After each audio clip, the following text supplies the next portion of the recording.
New York Knicks started up their new season with new head coach Tom Thibodeau yesterday night against the Indiana Pacers.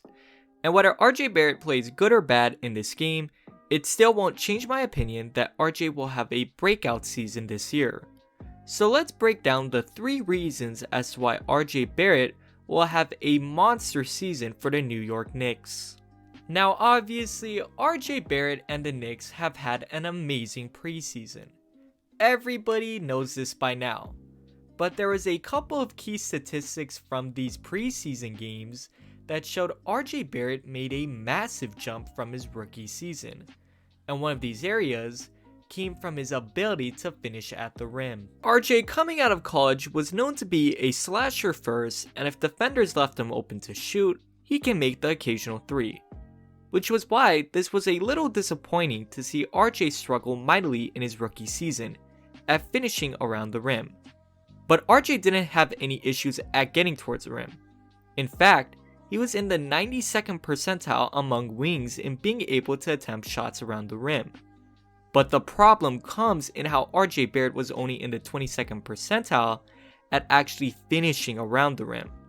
The lack of shooters on the Knicks roster didn't help by any means necessary, but 22nd percentile can't be solely blamed towards the spacing of the floor.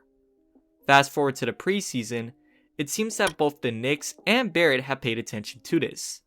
For the Knicks, drafting players such as Emmanuel Quickley and Obi Toppin, and then signing players such as Alec Burks goes a long way in being able to improve the spacing of the floor. As for Barrett, he was able to finish 70.8% of his attempts around the rim, a massive and noticeable increase from his rookie season.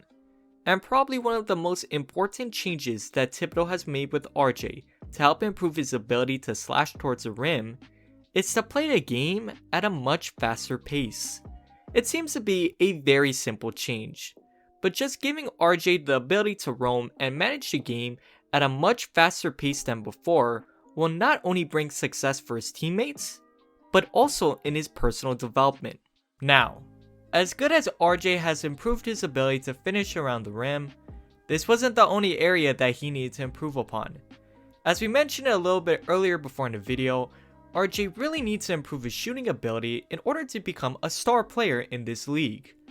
And while he didn't really improve it in the preseason games, he shot 3 for 17 from the 3-point line, the one area from these games that is offering me extreme optimism about his shooting ability was his free throw percentages. Because RJ was able to get in the paint a lot in his rookie season, he was also able to go to the free throw line at a high rate, at 14.8% of the time.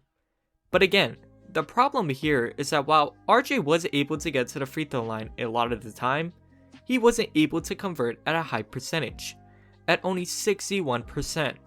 But similar to what Brandon Ingram has experienced in his young career, RJ was able to improve his free throw shooting in the preseason, at 86.7%. Ingram went from being an inconsistent shooter to improving his free throw percentages and then becoming an all-around good shooter around the floor. And this is what I'm hoping that RJ Barrett is able to do as well. But honestly, the biggest reason why I believe that RJ Barrett will have a breakout season this year is due to how Tom Thibodeau has made RJ the #1 option on this team. Last season, it must have been frustrating for Knicks fans to see Julius Randle command most of the attention on the offensive end and usually either commit a turnover, take a bad shot, or just make a bad decision regardless. Even though Randle still did have a high usage rate in the rotation during the preseason, it was interesting and eye-opening that RJ had the team's highest usage rate at 24.8. What this is telling me is that Tom Thibodeau is basically telling RJ that he has the opportunity to make mistakes. He has the opportunity to be free with the ball and make the right decisions and just play the game of basketball. Fans have to keep in mind that while RJ Barrett did struggle in his rookie season in noticeable parts, he was joining a big market team with massive pressure, who fired their head coach, had an interim coach who wouldn't trust the young players, and then also the constant trade rumors that were going around that roster. Just imagine what that will do to any player's confidence, let alone a 19-year-old at that time. To me, this season is just brewing for RJ Breakout. Let's see if that happens. Let me know what you guys think. Until next time, peace.